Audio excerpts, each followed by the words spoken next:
नमस्कार, आप देख रहे हैं खबरें दनादन और बुलेटिन से पहले आपको सीधे लिए चलते हैं जहां केंद्र सरकार और छत्तीसगढ़ सरकार के बीच भारत नेट योजना के तहत अनुबंध हो रहा है। जा रहे हैं, तो मुझे लगता है इसके लिए विस्तृत कार्य योजना बनाने की जरूरत और इस अनुबंध के चलते रमन सिंह वहां पर भाषण इस वक्त दे रहे हैं।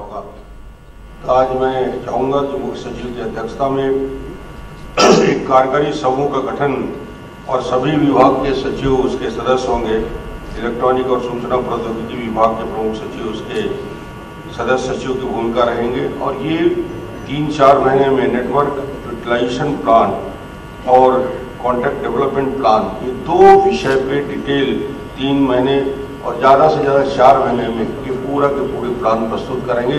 तो फिर मुझे लगेगा कि आज जो हम MOU कर रहे हैं उसके क्रियान्वयन की दिशा में आज से हम अपनी तैयारी शुरू कर रहे हैं और इसके लिए सभी विभाग को तैयार होना पड़ेगा।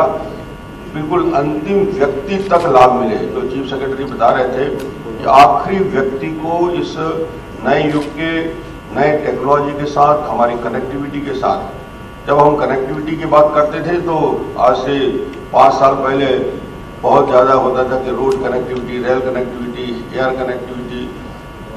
अब जो कनेक्टिविटी शब्द आता है तो ये टेलीकॉम कनेक्टिविटी और इंटरनेट कनेक्टिविटी इस नए युग की सबसे बड़ी आवश्यकता। मैं अबुझमाड़ गया था। अबुझमाड़ जहाँ पे हमारे लिए सड़क बनाना कठिन हो रहा है, जहाँ बिजली पहुँचाना कठिन हो रहा है, जहाँ हम आखिरी गांव तक बिजली इस बार ले जाने में सफल हो रहे हैं। और वहाँ जब मैं उतरा तो मुझे लगा कि इस युग की आवश्यकता रायपुर, दुर्ग, भिलाई के लोग ही नहीं, उस सुदूर अंचल में जिसे अबुझमाड़ कहा जाता है, उस नारायणपुर जिले के एक छोटे से गांव में उतरा तो मैंने एक ही सवाल पूछा कि अब मैं मुख्यमंत्री के रूप में तुम्हारे सामने आया हूं, अब मांगो मुझसे क्या मांगोगे। मुझे लगा कि कोई सड़क की बात करेंगे, कोई स्कूल की बात करेंगे, कोई ब्रिज की बात करेंगे। पहला उनका प्रश्न था कि साहब यदि CM साहब आए हो और आप तो सब कुछ दे सकते हो, इसलिए हम मांग रहे हैं। तो क्या बोले, हमारे यहाँ मोबाइल कनेक्टिविटी नहीं है, मोबाइल से हमको बात करने की सुविधा दे दीजिए। देखिए, आखिरी व्यक्ति की इच्छा, ये बहुत टेक्नोलॉजी के युग में जिसके बारे में अमन बता रहा था, हम वहां तक नहीं जाते, मगर उस आखिरी व्यक्ति को फोन मिलना उसके जीवन में कितना बड़ा परिवर्तन है। और उसकी इच्छा, मैंने पूछा कि क्या इच्छा है, तो मेरी इच्छा है कि जिस दिन कनेक्टिविटी आ जाएगी मुख्यमंत्री से मैं अबुझमाड़ के उस आखिरी गांव से बैठ के बात करना चाहता हूं। देखिए, ये उसकी इच्छा है। अब इस आधुनिक युग में ऐसा नहीं है कि शहर वालों को ही ये सारी बातों की आवश्यकता होती है। अब दुनिया इतनी तेजी के साथ बदलाव आ रहा है कि लास्ट में आखिरी व्यक्ति तक कनेक्टिविटी, आखिरी पंचायत, आखिरी गांव, आखिरी घर तक, और ये यदि पहुंचेगा तभी हमको लगेगा कि विकास के जो सारे आयाम, सारी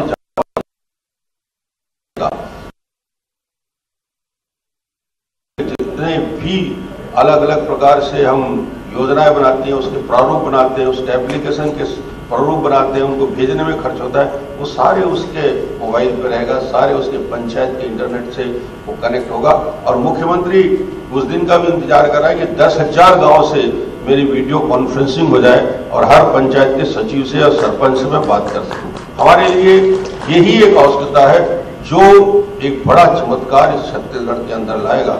रोड कनेक्टिविटी, बड़ी सभा और रेल कनेक्टिविटी सभी क्षेत्रों में हम आगे बढ़ चुके हैं, पर ये एक मील का पत्थर साबित होगा। और उसके लिए एक बार फिर मैं हृदय से आभार व्यक्त करूंगा।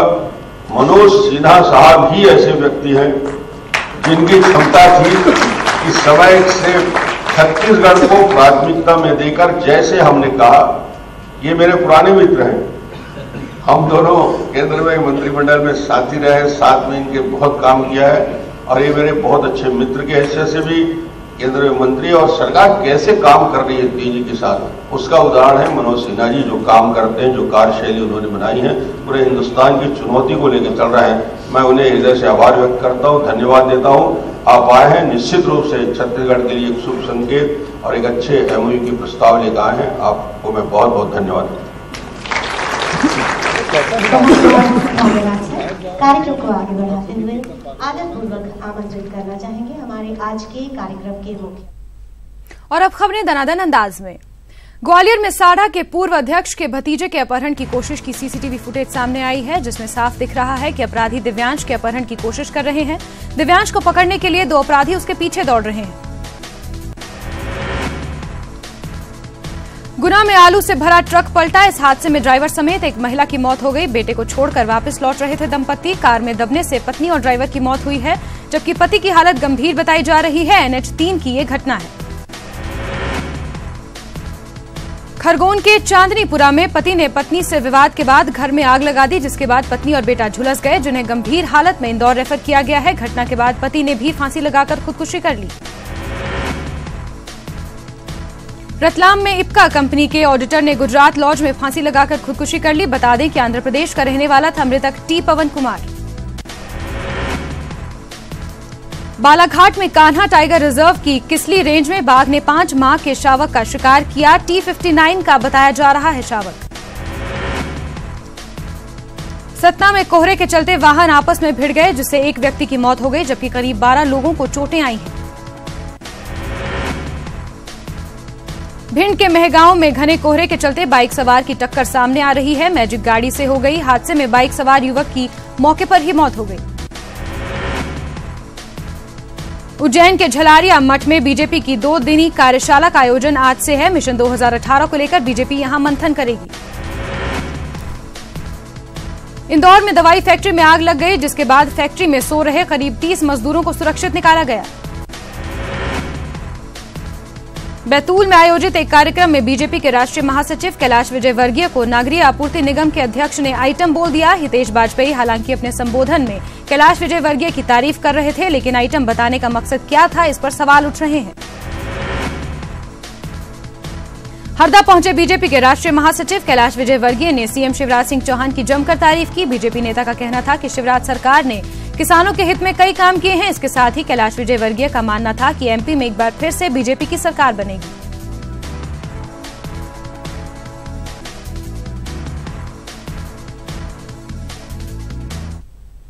और आपको सीधे लिए चलते हैं रायपुर, जहां पर केंद्र सरकार और छत्तीसगढ़ सरकार की अनुबंध में मनोज सिन्हा इस वक्त बोल रहे हैं। 2014 में जब भारतीय जनता पार्टी की सरकार देश में बनी आदरणीय नरेंद्र मोदी जी के नेतृत्व में, तो 358 किलोमीटर ऑप्टिकल फाइबर देश में डाला गया था।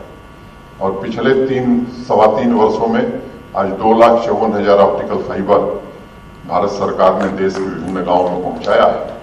जो लक्ष्य सरकार ने रखा था कि 2 चरणों में इस परियोजना को पूरा करना है। प्रथम चरण में 1 लाख ग्राम पंचायतों तक और द्वितीय चरण में शेष 1.5 लाख ग्राम पंचायतों तक।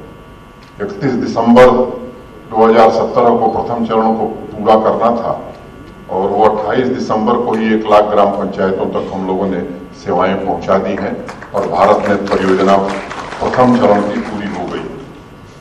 जब दूसरे चरण की बात हुई तो प्रधानमंत्री जी के नेतृत्व में फैसला हुआ कि राज्य सरकारों को आगे आना चाहिए और राज्य सरकारों के साथ मिलकर के अगर काम किया जाए तो मुझे लगता है कि परियोजना ठीक ढंग से जमीन पर लाई जा सकती है और लाभ भी वास्तव में तभी देश के सामान्य नागरिक को मिल सकता है। और मैं कहूं कि सहकारी संघवाद का सबसे उत्तम उदाहरण अगर आज कहीं प्रस्तुत हो रहा है तो ये जो 8 राज्य हैं, जिसमें छत्तीसगढ़ सबसे ऊपर है, तकनीकी दृष्टि से मैं आगे उसका जिक्र करूंगा, जिसके विषय में विस्तार से श्री अमन सिंह ने बताया है। तो जो कैबिनेट ने स्वीकृति प्रदान की, उसमें 8 राज्यों ने अनुबंध हस्ताक्षरित किया है यूएसओएफ के साथ, बीबीएनएल के साथ और हमारे मंत्रालय के साथ। उसमें छत्तीसगढ़ एक प्रमुख राज्य है, आंध्र प्रदेश है, तेलंगाना है, झारखंड है, गुजरात है, तमिलनाडु है। ये 8 राज्य अपने से इस परियोजना के द्वितीय चरण को पूरा करेंगे। शेष जो देश के बाकी राज्य हैं वो सीपीएसयू मैंने बीएसएनएल और पीजीसीआईएल के द्वारा हम उसे पूरा करने जा रहे हैं। स्वाभाविक रूप से जैसा माननीय मुख्यमंत्री जी ने कहा है, पिछले 17 वर्षों में छत्तीसगढ़ ने विकास के अनेक नए कीर्तिमान स्थापित किए हैं। और मुख्य सचिव बता रहे थे रेलवे के क्षेत्र में भी एक बात मैं जरूर ध्यान में लाना चाहता हूं कि छत्तीसगढ़ ने स्वयं अपना पैसा लगा करके रेल लाइनों के निर्माण का एक नया काम प्रारंभ किया है। वहीं 2014 के पूर्व छत्तीसगढ़ में विभिन्न रेल परियोजनाओं के लिए 315 करोड़ से ज्यादा कभी मिला नहीं था। अब भारतीय रेल 3,669 करोड़ रुपए केवल छत्तीसगढ़ की परियोजनाओं के लिए दे रही है। मैं समझता हूं कि यह तथ्य इसलिए बताना जरूरी था कि पिछले वर्षों में परिवर्तन कितना हुआ है। 2014 के पूर्व रेल परियोजनाओं में मोटे तौर पर देश में 45,000 करोड़ रुपए खर्च किए जाते थे और वो बढ़ा करके 1,31,000 करोड़ रुपए खर्च हमने पिछले वर्ष किए हैं। तो जिस रफ्तार से मोदी जी के नेतृत्व में इंफ्रास्ट्रक्चर के विकास पर ध्यान दिया गया है, मैं समझता हूं कि उसका प्रतिफल है कि अनेक राज्य आज जो कनेक्टिविटी की समस्या से जूझ रहे थे, उन्हें इस मामले में निश्चित रूप से काफी राहत मिली। सामान्य तौर पर जो निर्णय कैबिनेट का था, ब्लॉक से ग्राम पंचायत को ऑप्टिकल फाइबर से जोड़ने का था। छत्तीसगढ़ ने, मैं कहूं कि आधुनिकतम तकनीक अगर मैं कहूं तो शायद वो सब ज्यादा उपयोग होगा, और ये देश का पहला राज्य है जो इस तरह से इस परियोजना को क्रियान्वित करने जा रहा है। और MPLS का जिक्र रमन सिंह ने किया है, रिंग आर्किटेक्चर बना करके, और लंबे समय तक मैं समझता हूं कि इसका लाभ इस राज्य को मिलेगा। सामान्य तौर पर विश्व बैंक की जो रिपोर्ट है कि अगर इंटरनेट पेनिट्रेशन या ब्रॉडबैंड पेनिट्रेशन में 10% की वृद्धि होती है तो उस देश की GDP में 1.38% की वृद्धि हो जाती है। तो मैं समझता हूं कि 10% नहीं, आप कल्पना नहीं कर सकते हैं कि ब्रॉडबैंड पेनिट्रेशन कितना बढ़ने वाला है छत्तीसगढ़ में। छत्तीसगढ़ के सुदूर ग्राम में रहने वाले एक सामान्य व्यक्ति तक ये सुविधा पहुंच जाएगी, ये शायद लोगों ने सोचा नहीं होगा। इसको आज मुख्यमंत्री जी मूर्त रूप देने जा रहे हैं, और जैसा बताया गया कि 2019 मार्च में इस परियोजना को हम पूरा कर लेंगे। और मैं ये बात आपको सूचना के तौर पर बताना चाहता हूं कि पूरी दुनिया में दुनिया की सबसे बड़ी परियोजना है भारत में, जो श्रीमान नरेंद्र मोदी के नेतृत्व में हम इस देश में कर रहे हैं। और टेलीकॉम सेक्टर की ये पहली परियोजना है जिसमें एक पैसे का सामान विदेशों से हमने नहीं लिया। सब कुछ इस देश में बनाया है, और सब कुछ देश में बनी हुई चीजों को इस परियोजना में लगाने का काम हमारी सरकार ने किया है। मैं समझता हूं कि निश्चित रूप से इस देश की तस्वीर बदलने में आपका बड़ा योगदान है, क्योंकि 2014 में जो आपने परिवर्तन किया इस देश में, और इस देश की बागडोर श्रीमान नरेंद्र मोदी के हाथ में मिली, तो केवल भारतीय राजनीति की शब्दावली श्रीमान नरेंद्र मोदी ने नहीं बदला है, बल्कि देश की कार्य संस्कृति भी बदल दिया है। बुलेटिन में देखेंगे खबरें दनादन अंदाज में। भोपाल के शाहजहानी पार्क में धरना प्रदर्शनों पर सुल्तानिया अस्पताल ने आपत्ति जताई है। सुल्तानिया अस्पताल के अधीक्षक ने तलैया थाने के TI को खत लिखा है। खत में प्रदर्शनों के दौरान इस्तेमाल किए जाने वाले लाउडस्पीकर पर आपत्ति जताई गई है। भोपाल जिला कोर्ट आदिम जाति कल्याण विभाग की उपायुक्त उषा अजय सिंह को 3 साल की सजा के अलावा 4,000 का जुर्माना लगाया गया है। उपायुक्त पर फर्जी खंगार जाति के प्रमाण पत्र पर नौकरी हासिल करने के आरोप थे। इंदौर के कनाड़िया थाने में बंद आरोपी के सुसाइड करने के मामले को पुलिस ने गंभीरता से लिया है। अब जिले के सभी थानों की हवालातों और बाथरूम की जांच की जाएगी। किसी भी थाने की हवालात के बाथरूम की दीवार को ज्यादा बड़ा नहीं रखा जाएगा। फर्जी फेसबुक आईडी के जरिए शादी तोड़वाने की कोशिश कर रहे युवक को आगर मालवा के में सोयत पुलिस ने गिरफ्तार किया है। पुलिस को एक महिला को बदनाम करने की शिकायत मिली थी। इस शिकायत के बाद पुलिस ने जांच शुरू की। पुलिस ने कार्रवाई करते हुए राजस्थान के कोटा निवासी एक व्यक्ति को गिरफ्तार किया है। जबलपुर के ओमती थाने में एक युवक ने 2 महीने तक बंधक बनाए रखने की शिकायत दर्ज कराई। युवक के मुताबिक ससुराल के लोग उसे प्रताड़ित कर रहे हैं और 25 लाख रुपए की मांग कर रहे हैं। सागर में एक नाबालिग लड़की को अगवा कर 8 दिनों तक गैंगरेप किया गया। पुलिस ने लड़की को बरामद कर एक नाबालिग आरोपी को गिरफ्तार किया है। सागर में छेड़छाड़ पीड़ित लड़की की तस्वीरें बीजेपी विधायक प्रदीप लारिया ने सोशल मीडिया पर पोस्ट कर दी। इसे लेकर कांग्रेस ने पुलिस से केस दर्ज कराने की मांग की है। ग्वालियर के जिवाजी विश्वविद्यालय के कर्मचारियों के खाते में 2-2 बार सैलरी क्रेडिट हो गई। कुछ कर्मचारियों ने खाते में आए पैसे भी खर्च कर दिए, लेकिन जब मामले की जानकारी विश्वविद्यालय के वित्त विभाग को लगी तो उन्होंने बैंक को इस बात की सूचना दी, जिसके बाद बैंक ने बताया कि सर्वर डाउन के चलते पुरानी फंडिंग दोबारा से एक्टिवेट हो गई। ग्वालियर जिला ODF घोषित हो चुका है, लेकिन ग्वालियर शहर के सरकारी स्कूलों की तस्वीरें ODF का मखौल उड़ा रही हैं। जिले के अंदरूनी इलाके को तो छोड़िए, नगर निगम के अंदर ज्यादा स्कूल ऐसे हैं जहां या तो शौचालय ही नहीं है या फिर शौचालयों में ताले लटके हैं। सीहोर में एक टीचर की बेटी निधि सक्सेना ने पीएससी में कामयाबी हासिल की है। निधि का चयन डीएसपी के लिए हुआ है। निधि इससे पहले नायब तहसीलदार थी। वहीं डिप्टी कलेक्टर के पद पर चयनित विजय राय के माता पिता खेत में मजदूरी करते हैं। अशिक्षित होने के बावजूद माता पिता ने बेटे को पढ़ाया। राजगढ़ में पुलिस ने चोरों पर शिकंजा कसा है। पचोर पुलिस ने चोरों को पकड़ा है। इसके पास से चोरी के माल को भी बरामद कर लिया है। एकात्म जन जागरण यात्रा खजुनेर पहुंची। यहां बड़ी संख्या में शहर के लोगों ने बैंड बाजे के साथ यात्रा में शामिल लोगों का स्वागत किया। शाजापुर पुलिस ने हत्याकांड के मामले को सुलझा लिया है। अक्टूबर 2016 में युवक की लाश उगली जंगल से मिली थी। पुलिस के मुताबिक शराब के नशे में मृतक ने आरोपी की भाभी से छेड़छाड़ की थी। इस बात को लेकर नाराज आरोपी राहुल ने हत्या को अंजाम दिया था।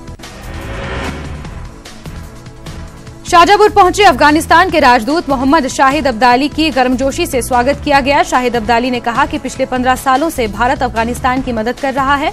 शाहिद का मानना था कि भारत की मदद से आतंकवाद पर काबू पाने में अफगानिस्तान को काफी कामयाबी मिली है। भारत में अफगानिस्तान के राजदूत सैयद मोहम्मद अब्दाली पिछले 4 दिनों से मध्य प्रदेश के प्रवास पर हैं। शुक्रवार की रात कुछ देर के लिए राजदूत आष्टा में रुके। यहां जमीयते उलमा हिंद संस्था के पदाधिकारियों से राजदूत का गर्मजोशी से स्वागत किया गया। राजगढ़ में अफगानिस्तान के राजदूत ने रानी रूपमती व बाज बहादुर की मजार देखकर खुशी जाहिर की और हिंदुस्तान अफगानिस्तान की दोस्ती पर नाज किया। केंद्रीय गृह मंत्री राजनाथ सिंह आज एमपी के ओरछा के दौरे पर होंगे, जहां कथावाचक मुरारी बापू की कथा में शामिल होंगे। साथ ही रामराजा मंदिर में पूजा अर्चना करेंगे। शिवराज सरकार प्रदेश के किसानों के नए साल पर तोहफा देगी। अब आकाशवाणी से रोजाना मिलेगी फसलों के भाव की जानकारी। 1 जनवरी से प्रसारित होगा कार्यक्रम। आकाशवाणी के 14 केंद्रों से प्रसारित होगी उपज के आवक और औसत भाव।